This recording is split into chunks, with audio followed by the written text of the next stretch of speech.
Colombia se enfrenta a una escalada de violencia sin precedentes, con un aumento alarmante en el número de integrantes de grupos armados ilegales, superando las cifras registradas desde la firma del Acuerdo de Paz de 2016. Un reciente informe de la Fundación Ideas para la Paz SLP revela que estas estructuras, incluyendo las disidencias de las FARC, el Clan del Golfo, las Autodefensas Conquistadoras de la Sierra Nevada y el ELN, suman un total de 27.121 miembros, un incremento del 23,5% con respecto a 2024 y de un 7% entre julio y diciembre de 2025. Esta preocupante tendencia pone en jaque la seguridad nacional y amenaza con revertir los avances logrados en la construcción de paz. El informe de la FLIPE detalla que el Clan del Golfo, autodenominado Ejército Gaitanista de Colombia GC, es el grupo que ha experimentado el mayor crecimiento, pasando de 7.551 integrantes en 2024 a 9.840 en 2025,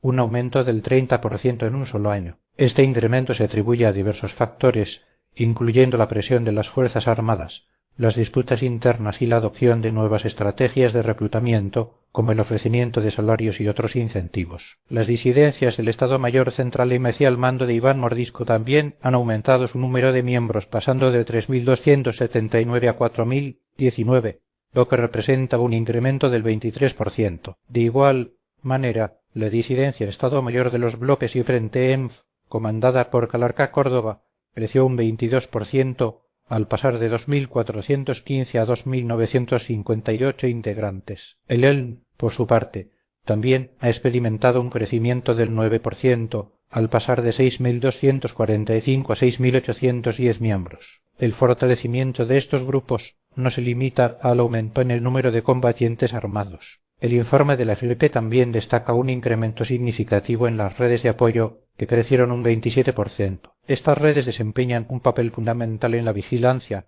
el control territorial y el cumplimiento de las normas de los grupos armados, lo que les permite consolidar su presencia y expandir su influencia en las regiones donde operan. Paula Togo, investigadora de la FLP, señala que el crecimiento de los grupos armados puede atribuirse a una combinación de factores estructurales y coyunturales. Entre los factores estructurales, destacan las falencias en las políticas de seguridad para evitar la expansión de los grupos, así como las dinámicas económicas ilícitas que financian sus actividades. En cuanto a los factores coyunturales, menciona el manejo de la política de paz total, las decisiones sobre los ceses al fuego y la forma en que se han abordado las economías ilícitas. Hay unos elementos como crónicos desde las falencias de nuestras políticas de seguridad para evitar que sigan creciendo los grupos, no solo en el aspecto de los integrantes, sino también de los territorios en donde operan. Hay otros factores como el manejo de paz total, las decisiones que se dieron sobre los ceses al fuego. Otro puede ser la forma en la que hemos abordado las economías ilícitas. El Clan del Golfo ha sido al que más han bombardeado las fuerzas militares. Entonces quizás no es lo que se ha hecho, sino cómo se ha hecho,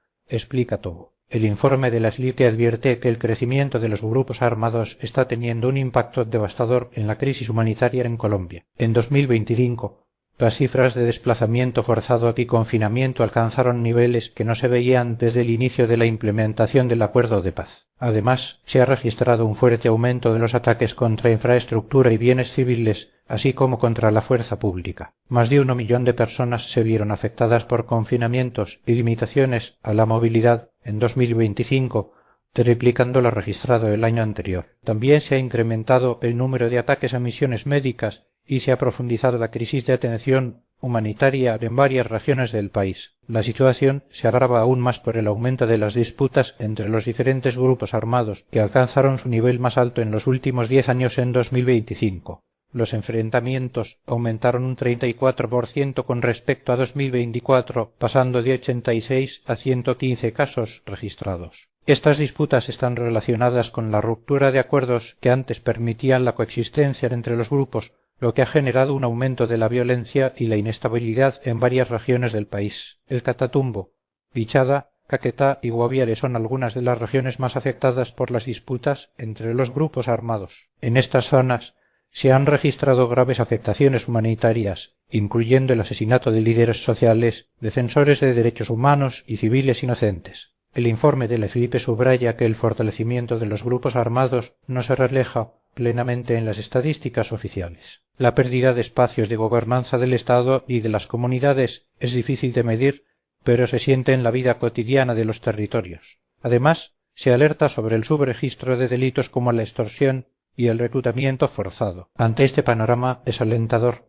la FLT advierte que el próximo gobierno deberá diseñar una estrategia de seguridad capaz de frenar el crecimiento de los grupos armados y de recuperar el control territorial. La estrategia deberá abordar los actores estructurales que contribuyen a la expansión de los grupos, así como las dinámicas económicas ilícitas que financian sus actividades. El informe concluye que Colombia se encuentra en un momento crítico en el que la seguridad nacional está en riesgo. Si no se toman medidas urgentes para frenar el crecimiento de los grupos armados, el país podría enfrentar una escalada de violencia aún mayor en los próximos años. La política de paz total, aunque con buenas intenciones, se encuentra golpeada por escándalos y con límites evidentes, lo que exige una revisión profunda de la estrategia de seguridad del Estado. La situación actual exige un enfoque integral que combine acciones militares, negociaciones con los grupos armados y programas de desarrollo social y económico para las comunidades afectadas por el conflicto.